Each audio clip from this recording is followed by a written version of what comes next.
The key to understanding pressure is to know that pressure is weight. For example, if you were to invite a hippopotamus to come and sit on you, your body would be subject to a pressure equal to the weight of one hippopotamus. At sea level, our bodies are subject to a pressure equal to the weight of the air above us. How much is this? If you were to take a column of air, 1 centimeter square, that extended from sea level all the way up to the upper reaches of the atmosphere, it would weigh 1 kilogram. A similar column of air, with a cross-section of 1 square inch, would weigh just under 15 pounds. What this means is that, at sea level, the surface of our bodies are subject to an atmospheric pressure equal to 1 kilogram per centimeter square, or a little under 15 pounds per square inch. We refer to this amount of pressure as either 1 bar or 1 atmosphere. You don't have to be much of a math whiz to figure out that when multiplied by the surface areas of our bodies, this works out to several tons of pressure.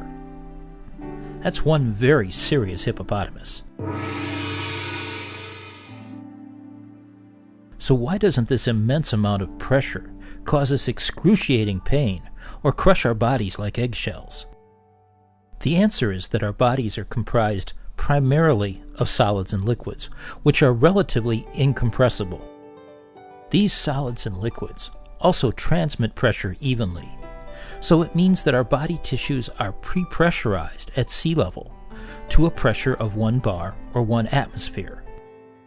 This also means that a state of equilibrium exists between our bodies and the pressure surrounding them, what we refer to as ambient pressure.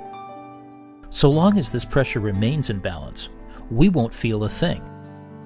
Our bodies also contain a number of air spaces, such as our lungs and sinuses. However, so long as we keep these air spaces filled with air at ambient pressure, they'll suffer no ill effects. In fact, this helps explain how scuba equipment works. By allowing us to breathe air at ambient pressure, regardless of depth, scuba equipment allows us to breathe as effortlessly underwater as we do at the surface. Once we venture underwater, our bodies are subject to the weight of not only the air above us, but the water as well. Water is approximately 800 times denser than air and weighs considerably more. In fact, a column of water, just 10 meters or 33 feet high, is equal in weight to a column of air with the same cross-section that extends all the way up to the upper reaches of the atmosphere. What this means is that by the time you venture just 10 meters or 33 feet below the surface, the ambient pressure will have doubled. By the time you reach 20 meters or 66 feet, that pressure will have tripled, and by the time you reach 30 meters or 99 feet, the pressure will be 4 times what it was at the surface. Again, so long as we can keep the pressure inside our body's air spaces equal to that of the water surrounding us, we'll suffer no ill effects as a result of this tremendous increase in pressure. In fact, just as our bodies don't tend to feel the pressure of the atmosphere above us at sea level, they won't feel the water pressure when it's 2, 3, or 4 times greater. As divers, we're less concerned with the quantity of the pressure surrounding us than we are with its effect on factors such as volume and density. Here's an example that will better illustrate the relationship between pressure, volume, and density. For this example, we'll use an inverted drinking glass that's filled with air from the surface. At sea level, the pressure inside the glass is the same as the air surrounding it. That's 1 bar or 1 atmosphere. The volume of air inside the glass we'll say is 1 liter.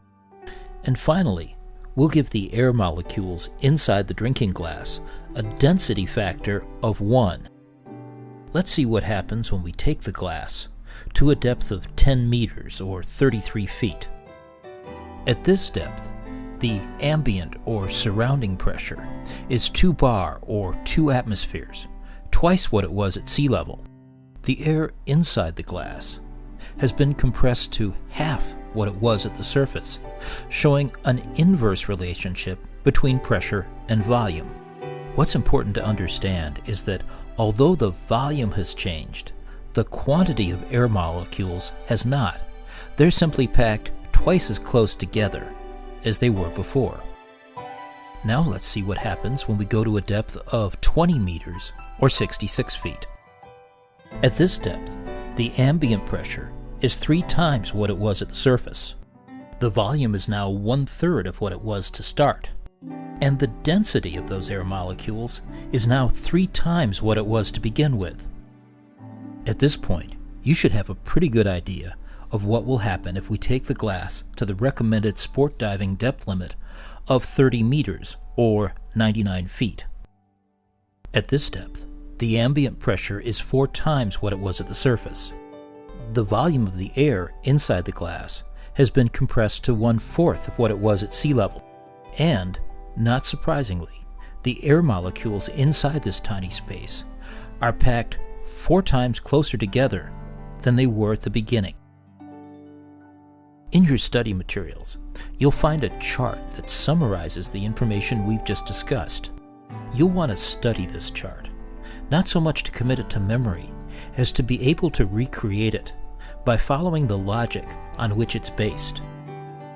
As divers, the relationship between pressure, volume, and density impacts us in a number of ways, which we'll discuss in the sections ahead. One very immediate effect of the increased density of the air we breathe underwater is how it affects air consumption. Case in point, at a depth of 10 meters or 33 feet, the air we breathe from our scuba cylinders is twice as dense as it would be on the surface.